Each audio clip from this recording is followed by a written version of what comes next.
Why can't we solve these problems? We know what they are. Something always seems to stop us.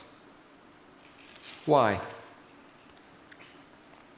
I remember March the 15th, 2000. The B-15 iceberg broke off the Ross Ice Shelf. In the newspaper it said it was all part of a normal process. A little bit further on in the article, it said a loss that would normally take the ice shelf 50 to 100 years to replace. That same word, normal, had two different, almost opposite meanings. If we walk into the B-15 iceberg when we leave here today, we're going to bump into something 1,000 feet tall, 76 miles long, 17 miles wide, and it's going to weigh 2 gigatons. I'm sorry, there's nothing normal about this. And yet I think it's this perspective of us as humans to look at our world through the lens of normal is one of the forces that stops us developing real solutions. Only 90 days after this, arguably the greatest discovery of the last century occurred. It was the sequencing, for the first time, of the human genome. This is the code that's in every single one of our 50 trillion cells that makes us who we are and what we are.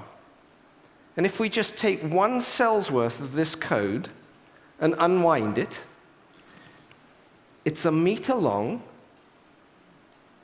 2 nanometers thick.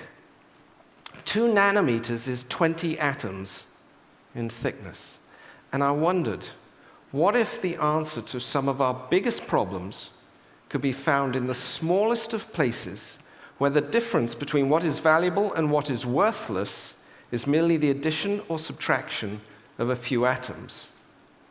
And what if we could get exquisite control over the essence of energy, the electron? So I started to go around the world finding the best and brightest scientists I could at universities, whose collective discoveries have the chance to take us there, and we formed a company to build on their extraordinary ideas. 6.5 years later, 180 researchers, they have some amazing developments in the lab. I'm going to show you 3 of those today, such that we can stop burning up our planet. And instead, we can generate all the energy we need right where we are, cleanly, safely, and cheaply. Think of the space that we spend most of our time. Tremendous amount of energy is coming at us from the sun. We like the light that comes into the room, but in the middle of summer, all that heat is coming into the room that we're trying to keep cool. In winter, exactly the opposite is happening. We're trying to heat up the space that we're in, and all that is trying to get out through the window. Wouldn't it be really great if the window could flick back the heat into the room if we needed it, or flick it away before it came in? One of the materials that can do this is a remarkable material, carbon, that has changed its form in this incredibly beautiful reaction, where graphite is blasted by a vapor, and when the vaporized carbon condenses, it condenses back into a different form. Chicken wire rolled up. But this chicken wire carbon, called a carbon nanotube, is 100,000 times smaller than the widths of one of your hairs. It's 1,000 times more conductive than copper. How is that possible? One of the things about working at the nanoscale is things look and act very differently.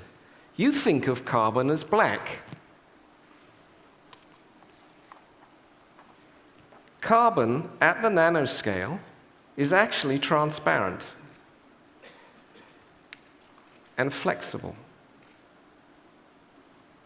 And when it's in this form, if I combine it with a polymer and affix it to your window, when it's in its colored state, it will reflect away all heat and light, and when it's in its bleached state, it will let all the light and heat through, and any combination in between. To change its state, by the way, takes 2 volts for a millisecond pulse.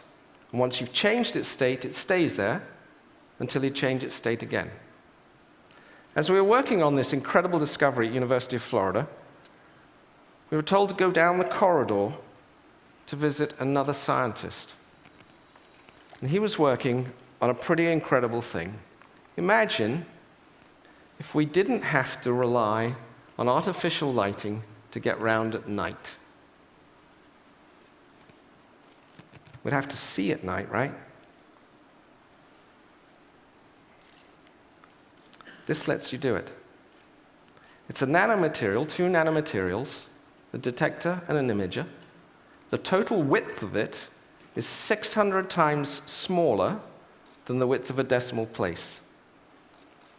And it takes all the infrared available at night, converts it into an electron with the space of 2 small films, and is enabling you to play an image which you can see through.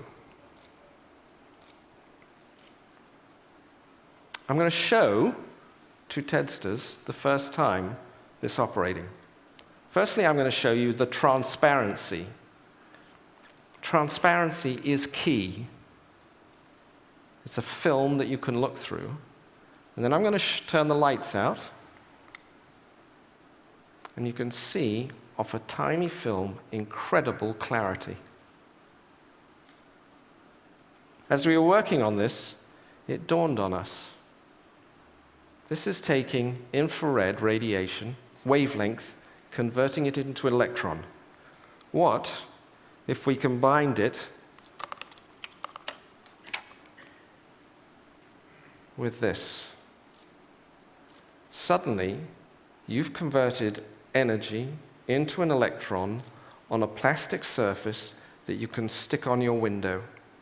But because it's flexible, it can be on any surface whatsoever. The power plant of tomorrow is no power plant. We talked about generating and using. We want to talk about storing energy. And unfortunately, the best thing we've got going is something that was developed in France 150 years ago, the lead-acid battery.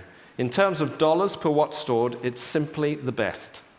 Knowing that we're not going to put 50 of these in our basements to store our power, we went to a group at the University of Texas at Dallas, and we gave them this diagram. It was in actually a diner outside Dallas-Fort Worth Airport. We said, could you build this? And these scientists, instead of laughing at us, said, yeah. And what they built was E-Box. E-Box is testing new nanomaterials to park an electron on the outside, hold it until you need it, and then be able to release it and pass it off. Being able to do that means that I can generate energy cleanly, efficiently, and cheaply right where I am. It's my energy. And if I don't need it, I can convert it back up on the window to energy, light, and beam it, line of sight, to your place. And for that, I do not need an electric grid between us. The grid of tomorrow is no grid. And energy, clean, efficient energy, will one day be free.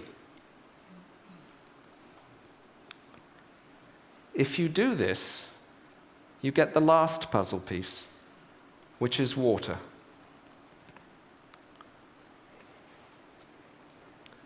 Each of us, every day, need just 8 glasses of this, because we're human. When we run out of water, as we are in some parts of the world, and soon to be in other parts of the world, we're going to have to get this from the sea. And that's going to require us to build desalination plants. $19 trillion is what we're going to have to spend. These also require tremendous amounts of energy. In fact, it's going to require twice the world's supply of oil to run the pumps to generate the water. We're simply not going to do that. But in a world where energy is freed and transmittable, easily and cheaply, we can take any water wherever we are and turn it into whatever we need. I'm glad to be working with incredibly brilliant and kind scientists, no kinder than many of the people in the world, but they have a magic look at the world. And I'm glad to see their discoveries coming out of the lab and into the world. It's been a long time in coming for me. 18 years ago, I saw a photograph in the paper. It was taken by Kevin Carter, who went to the Sudan to document their famine there. I've carried this photograph with me every day since then. It's a picture of a little girl dying of thirst.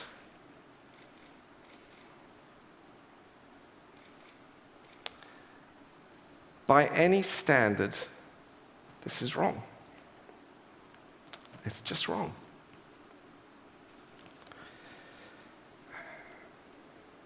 We can do better than this. We should do better than this.